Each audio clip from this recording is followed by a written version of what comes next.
What's going on, Dolphins? It is your boy Dillon, and I got a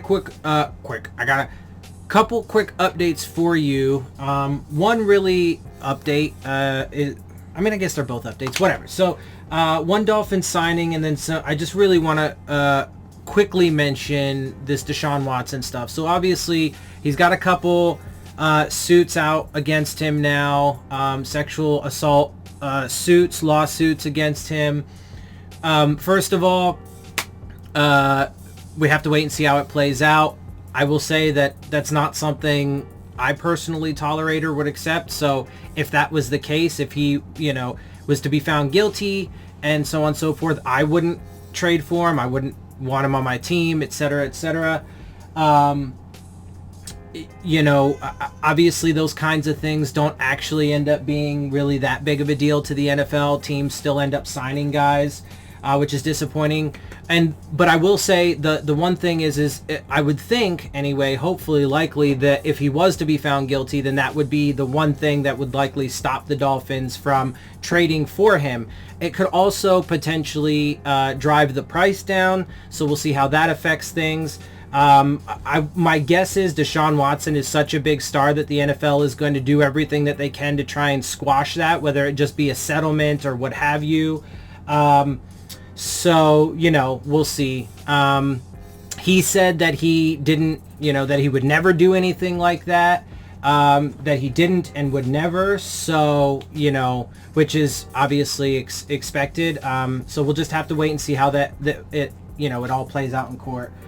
Anyway, okay, so that's that. I just really wanted to point out that I think that, because look, I've been pretty definitive that in my evaluation that the Dolphins are going to go after him. I think that's probably one of the big things that could prevent that from happening, or at the very least drop it down in price. The other thing though is the Dolphins have apparently signed their center for this upcoming season, because they did just sign a player. It is not David Andrews from the Patriots, who a lot of people were linking the Dolphins to and who a lot of people were wanting, but it is former Ravens center Matt Skura.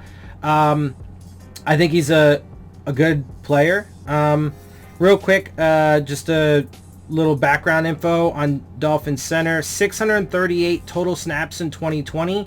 3 penalties, 1 holding, 2 false starts, 0 sacks allowed, and 327 pass block snaps in 2020.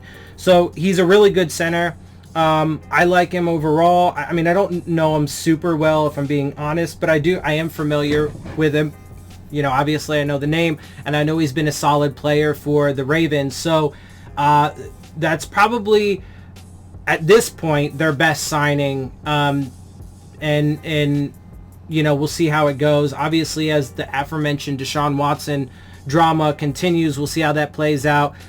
I mean, that really throws things up in the air. But as of right now, I'm going to stick with my assessment that everything that they've done, their efforts to clear cap space and then only make small signings, I think is an effort to, set themselves up for going to get Watson. There is also potential, though, that, as things develop, especially if Watson comes off the table because of these issues, they could do something else, like maybe go after Russell Wilson, or, there's always a possibility they could even just take another quarterback high in the draft with the 3rd overall pick. But I would think that would be stupid for a number of reasons. Anyway, so with that, I'm gonna get out of here. I hope you guys appreciate my perspective. If you do, make sure you hit the subscribe button, make sure you hit the like button, make sure you hit the bell if you want to get the alerts. Share my channel and videos with your friends and family. Leave your questions, comments, and concerns down in the comment section. Of course, as always, follow me on Twitter at Dillon Tartaro. And with that, I am out. I'll see y'all soon. Phins up.